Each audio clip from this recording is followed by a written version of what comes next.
Hello guys! Welcome back again dito sa aking YouTube channel. So, ngayon guys ay December 26 na. So, ayan.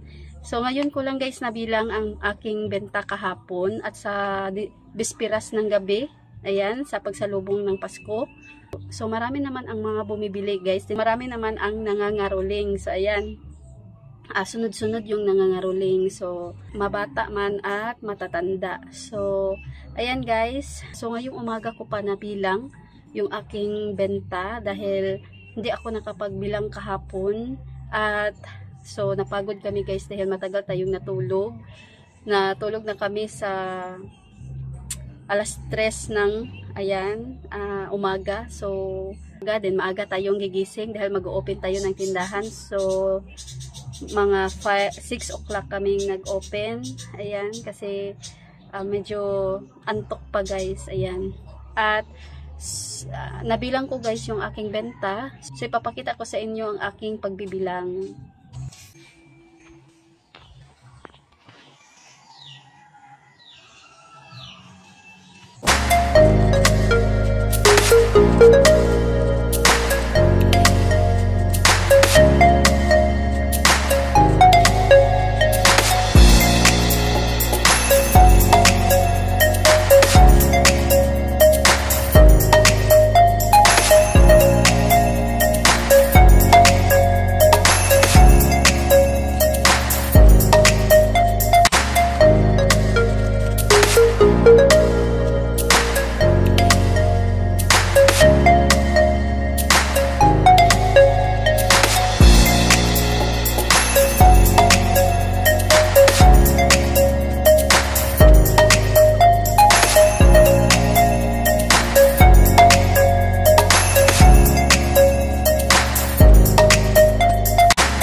So, ito guys, ito yung natira sa aking benta. Then, marami akong mga coins na, ayan, naging benta kasi maraming nangangaroling dito. So, ito yung mga binayad ng mga bata. So, ayan. Hindi ko na lang ito sinali guys sa aking pagbibilang. So, yung mga papel lang na benta ko noong bisperas ng Pasko at sa buong araw ng December 25. So, ayan guys. Ang dami na naming mga coins dito guys. Ayan, so sa daming nangangaroling na mga bata. So, ito yung kanilang mga binabayad. Ayan, so hindi ko na ito isasali sa aking pagbilang dahil ang dami nito. So, ayan guys, naipakita ko na sa inyo ang aking pagbilang ng aking benta sa bisperas ng gabi sa Pasko. Then, kahapon, December 25. So, buong araw yun guys. At hindi naman, hindi na kasi dito ganun kalakas. Ayan, dahil merong iba na may mga tindahan na, meron ding iba na doon na bumibili sa aking mga suki dito na may tindahan na. So magkatabi lang sila ng bahay. So may iba na hindi na bumibili dito, hindi na sila umaabot. Pera na lang kapag wala silang item na hinahanap nila, so saka sila pupunta dito sa amin. So itong aking benta guys na kita ko kahapon sa Pasko, so kita ko lang ito noong marami pa akong customer. So ngayon medyo ano na guys, maliit na talaga ang aking benta. Ayan, nakakabenta lang ako dito sa aking tindahan, hindi bababa ng 4,000. So noon guys, ang napakalaki ng aking benta, nasa hindi bababa ng 6K. So ayan, so ngayon, ayan, 4K na ang aking kuta. So ngayon, ayan, ang umabot guys ang aking benta kahapon ng 13,580. So yun lang guys ang aking naabot, ayan, nabenta sa araw ng Pasko. Then nakuhaan na rin yun guys sa mga nangangaruling, ayan, kasi madaming nangangaruling dito sa amin. So ayan guys, meron lang bumili. So ayan guys, ito lang ang aking kita sa December 25. So nag-share lang ako sa inyo.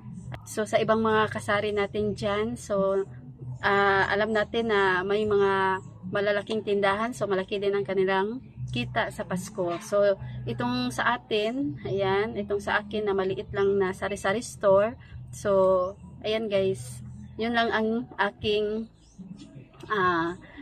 benta. Ayan, yun lang lahat ang benta ko sa Pasko. So ito guys, ipapamili ko lang naman ito. Ayan, kasi naubusan ako ng load na Smart.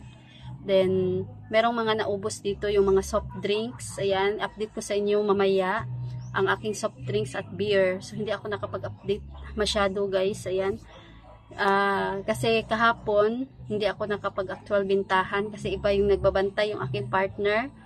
Dahil meron akong ginagawa sa loob. Nagluluto ako guys ng aming handa. Ayan, nagluluto ako ng macaroni salad. Bumili ako ng cake ng Red Ribbon. Then, bumili ako ng leche flan. So, yung ready-made lang guys na malaki-laki. At bumili rin ako, at gumawa rin ako guys ng yung hipon. Ayan, buttered shrimp. Yun lang guys ang niluto ko. Kasi hindi na ako nagluto ng madaming ulam. Dahil hindi naman natin makakain yun. 4 lang kami dito sa bahay. Puro kami babae. Then, nagluto rin ako ng macaroni salad. Ayan, so gumawa rin kami ng graham, mango float. So yun guys ang handa ko sa Pasko. Ayan. So mag-iisip ako guys kung ano ang ihahanda ko sa bagong taon. So alam naman natin na marami tayong handaan. Ayan, sa bagong taon talaga tayo naghahanda ng madami. Pero sa amin guys, hindi na namin dinadamihan dahil alam naman namin lahat ng tao, lahat ng mga kapitbahay natin, lahat ng, ayan, sa buong mundo ay naghahanda. Kaya hindi gaya ng fiesta, so marami ang dumadayo. Din sa atin, tayo lang talaga ang kumakain dahil lahat ng mga tao ay nagsiselebrate ng New Year. So madaming mga handa din sa kanila. So ayan, hindi natin dadamihan ang ating handa. Ayan, dahil masisira lang yung iba, hindi mauubos. So kaunti lang guys. Ayan, so ganun na sa amin dito. Basta lang yung mga gaganahan din tayong kumain sa ating inihanda. So ayan guys, gusto ko lang i-share sa inyo ang aking kita sa araw ng Pasko. So ayan guys, dito ko na lang tatapusin itong aking video for today. So sana ay nagustuhan ninyo. So ayan guys, thanks for watching.